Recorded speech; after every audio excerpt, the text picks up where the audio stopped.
YouTube channel kayga dib baa ugu soo noqday waxaan rabaa insha Allah bidnillahi alkarim inaa barnaamijyo badan aan soo duubo si fiican aan u kala kiciyo qaasatan aniga waxa ku fiicana braakinada idin soo badiyo sababtoo ah aniga qof aad u dhib badan ahay braakinada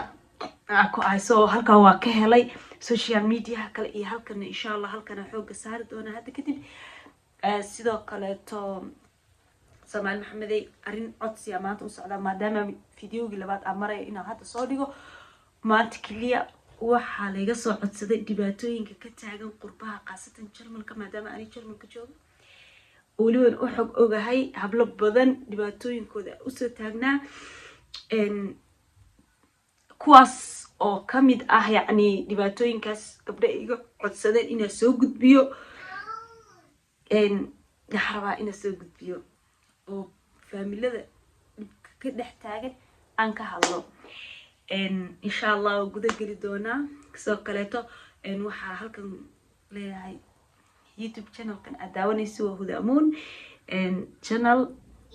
welcome haddaad nagu cusub tahay subscribe share and like soo kaleeto ku faraxsanahay ina friendskayga asxaabteyda aad ka mid noqoto muddo YouTube kan waa lahaa laakiin kuma fiicnayn wax ma soo dhigi jirin laakiin hadeer insha Allah si fiican baa u soo guda gali doonaa on u soo gali doonaa okay dhibaatooyinka horta qurbaha ka taagan faamilada waxa kamid ah waxa dhibaatooyinka faamilada ka dhex taagan waxa kamid ah in wiilkii gabadhi inta iskuursadaan oo guur caadi oo muslimnimadeena kaliya ay maraan aysan wadanka dhexdiisa uusan aabihii uusan iska diiwaan gelin inay gabadhan xaaskiisi tahay oo waxa laga yaabaa 4 ilmood 5 ilmood saa inay ugu dhasho oo father shaabtay aysan u sameyn oo ilmihii dawladda ay wax siinayso waxa maqli jiray waa qaan wax lagu siiyo waxay ku siinayaan gaaladan wallahi billahi taala way ka matajinayaan ciyaar ma ku siinayaan oo wax interest oo kugu jira adiga marka waxa loo baahan yahay aabaha haduu shaqeysto ilmihiisa inuu aaba yahay intuu tago aabanimada inuu u soo saxo way wadanka sharci baa ka jira kala dambeyn baa ka jirto ilmahaaga laguma soo degdegay aabiis magaciisa markuu ku qoran yahay waxa la sameeynaya dhibaatada ugu weyn nimanka Soomaalida ma ay ku soo qoreen magacoodi kuma ay soo qoranayaan ilmihi haduu waxa dhici karta gabadhii wiilkii in ma taqaana family problem yimaado bas gaaladu waxay dhahayaan ilmaha waa badbaadinayna ilmaha stress ka uma fiicna qayladiina dagaalkiina uma fiicna waa kasa ilmaha waa la inka dhex qaadaya oo kaleeto ka waa lagu qaataa si kan waxa lagu qaataa hooyadii in ilmaha lacagta lagu siiyo hooyada hatta hadii kaligeed tahay ilmaha lacagta lagu siiyo 300 euro ilmaha lacagta lagu siiyo ama 250 ilmaha lacagta lagu siiyo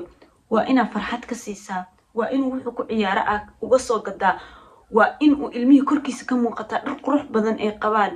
waay meeshan xanaana la geenaya ilmaha subaxdii dharka laga siibaya waa la eegaya korkooda la fiirinaya ilmaha dharkay wataan waa la qiimeynaya hadada inta u sameeynin gurigaaga waxa laga yaabaa adoo jooga intii laga soo duldhaco inta laaga daada la furo oo la eego inta fiican hadiisu ku oolin dhibaatadeeda leedahay saddexda wax la iskaga qaato waa saddexdaas ilmaha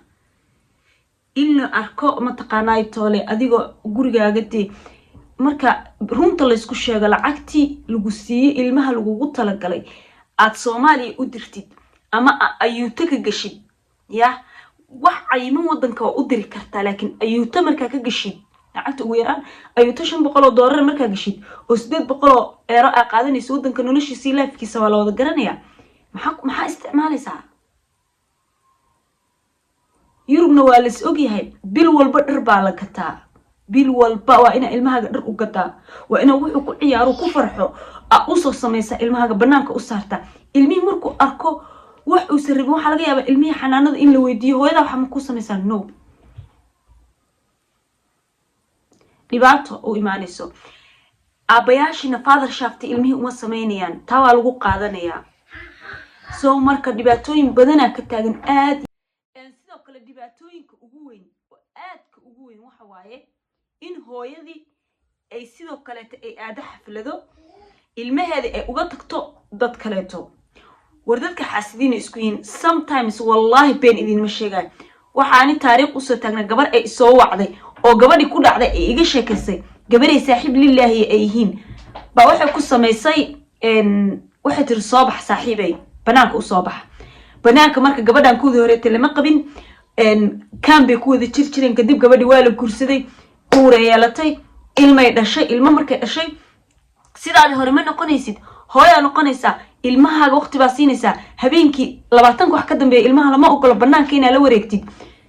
anyway yaana warka in ku daalinay gabadhi markay aragtay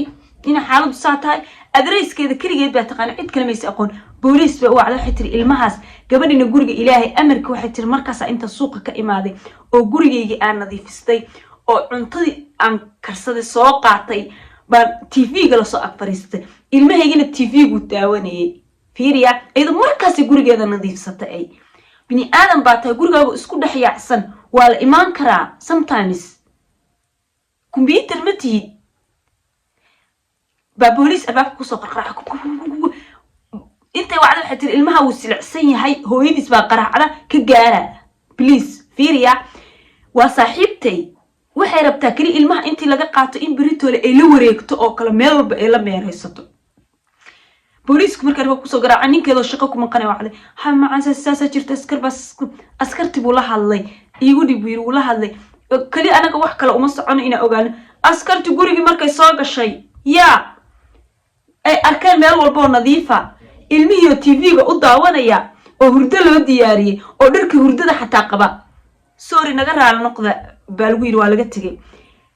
maxkamadda loo balamiyay waxay tiri hala ii sheego qofka adreeskeyga idin soo siiyo waxa in ku yiraahday waa loo sheegay saaxiibadeed bay noqotay maxaa ka leedahay haddana qurbaha dhibaatooyinka lambar 1 ka taagan maanta ninkeyga aniga kale waa isjecel ma sha Allah alxamdulillah familkeena anaga cid ma ku darsana cid ma naqaano cid ma dhexgalno walaashay oo ilaa yaraanteed ila soo kortay iyo ninkeedo halkan degan iyo walaashay kaleeto halkan ayadana degan bes ma cid kale ma ku dardarsaday gabar eedaday ah oo halkan degan anyway yaana war in ku daalinin ii sheeg waxa dhacda in adiga ninkaaga lagu sameeyo oo kaleeto ii sheegay toole maxaan ku dhahay toole intii la shukaansado haduu yeelay mid doqona u yahay oo kaleeto laga dul qaado camal aroos oo kaleeto lagu kaxeynaa booliiska loo waca ilmahaagii Soomaalida taariikhda isku sameynayso Yurub ceebta ka taagan bini aadan kama taagna nimanka qaar waa nacasyo waxay sameynayaan naagtoodii oo uur leh oo nolosha ku jirta ilaahay ogyahay xaalad adag ku jirta oo u baahan oo walaal garab taagnin oo dumaashi garab taagnin oo hooyo garab taagnin oo sadoo garab taagnin bay iska baxayaan aaday shukaansanayaan oo waxay guriga uga dhex qaadayaan maxaa ka bedelaysaa waa ninkaagii waqtiga u baahneed baa taaganta uur baa leedahay 8 bilood 7 bilood baa maraysa asaga u baahanta xilligaas oo kale waa cuslaatay okay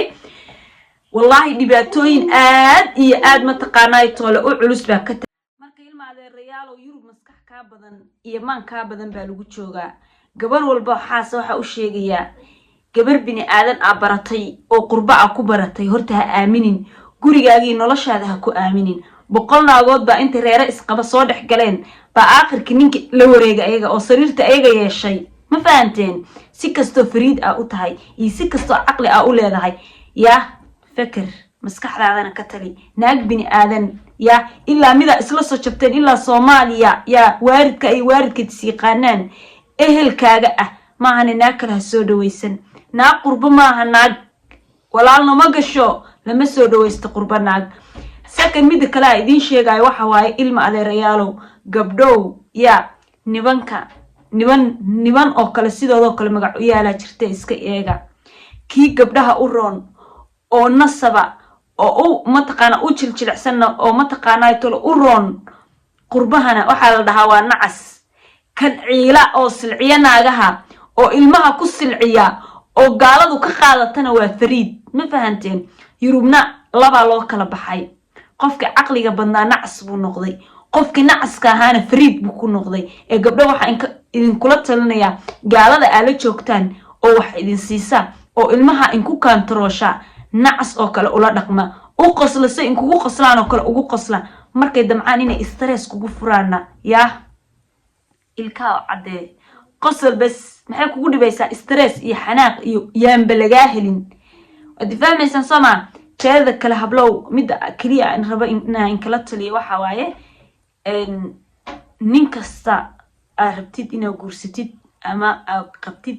si aad father shaafti ilmahaaga ugu sameyn lahayd